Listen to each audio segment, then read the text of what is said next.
Hoje chegou aqui em casa a primeira compra de ovos férteis que eu fiz pela internet, mais especificamente no Mercado Livre. Sim, tem criadores que vendem ovos férteis por lá e eu resolvi comprar para testar. Comprei 10 ovos de galinha Nagasaki, supostamente férteis. Agora que eu tenho uma chocadeira, eu comecei a pesquisar vários métodos de compra de ovos online. Mas enfim, eu não vou falar exatamente de qual criador eu comprei, porque esse negócio de envio de ovos pelos correios ainda é meio nebuloso para mim. As leis que regulam essa prática são meio confusas e até mesmo as políticas dos correios não deixam muito claro se pode ou se não pode enviar esse tipo de produto. Então vamos só falar que chegou aqui. E além disso, como vocês vão ver agora, aconteceram alguns problemas no transporte. E mesmo não sendo culpa do vendedor, muita gente pode acabar associando isso a ele. Então é melhor deixar anônimo para evitar qualquer confusão. E o problema principal foi que alguns ovos chegaram quebrados. Assim que eu abri a tampa da caixinha de isopor, eu já senti um cheiro bem forte de ovo podre. Eu comecei a retirar os ovos da proteção de espuma e eles estavam meio melados com a umidade dos ovos que tinham quebrado. Tinha um que estava só a casca, a gema e a clara já tinham vazado e se espalhado pelo fundo da caixa. E aí grudou na espuma, virou uma meleca. Tinha outro que estava quebrado no meio, mas ainda não tinha vazado totalmente. O cheiro estava bem desagradável, mas não estava tão forte. Então eu imagino que o acidente tenha acontecido meio que no meio da viagem e não logo no começo.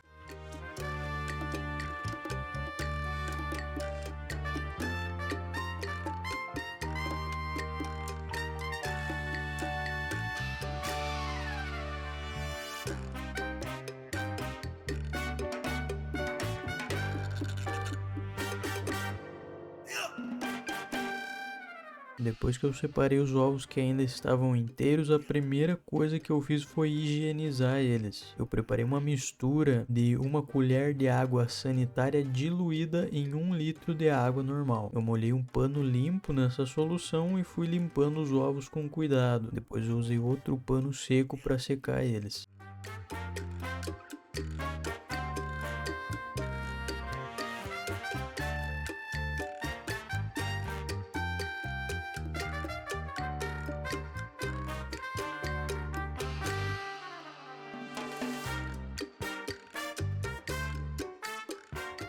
Nessa caixinha onde eu coloquei eles já tinham 2 ovos de garnizé caipira. Eles são de uma galinha branca muito bonita que nós temos aqui em casa. E ela forma um casal com um galo que também é bem bonito. Mas até hoje não nasceu nenhuma ninhada desse casal aí. Então eu resolvi pegar 2 ovos dela para colocar na chocadeira junto com esses de Nagasaki. Depois que eu terminei de limpar os ovos eu percebi que mais um deles tinha quebrado. Na verdade só estava rachado, mas a clara já estava vazando. E o pior é que esse era o único ovo da variedade Buff das Nagasaki. Era justamente a variedade que eu mais queria ter aqui, mas é o tal do azar.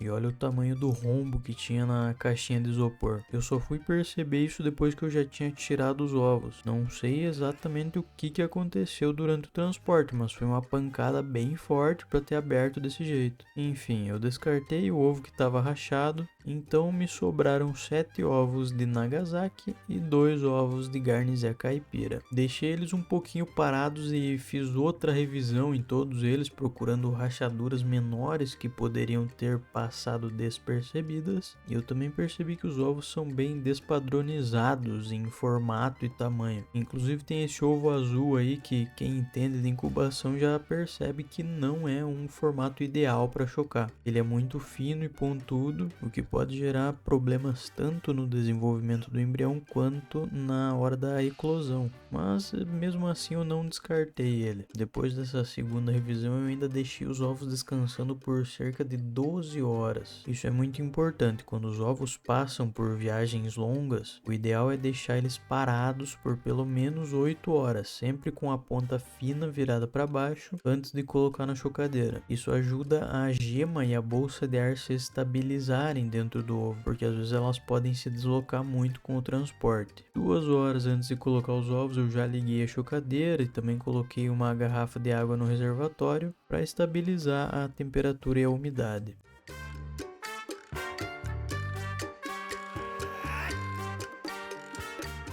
Antes de colocar os ovos dentro da chocadeira, eu ainda fiz mais uma ovoscopia neles, só para garantir que eu não ia achar mais nenhum problema visível. A maioria parecia normal, mas aquele mesmo ovo azul que era muito fino, tinha um negocinho que parecia uma rachadura interna. Por fora da casca não dava para sentir nada, não estava vazando nada e nem umedecendo a região ali dessa rachadura, que não era uma rachadura, né? Então, ou é uma trinca interna que tem ali na casca, ou é uma anomalia na formação do ovo, pode ser uma mancha só. Mesmo assim eu dei uma segunda chance para ele, mas ainda vai ficar em observação. Outra coisa que eu esqueci de mencionar antes, eu comprei um novo termohigrômetro. Quem assistiu o vídeo da primeira incubação dessa chocadeira viu que eu tive um problema. O termômetro dela marcava uma temperatura diferente do termômetro externo desse termohigrômetro aí que eu tinha comprado. Então agora eu tenho 3 medidores de temperatura e assim fica mais fácil chegar numa média confiável ali e regular a chocadeira certinho.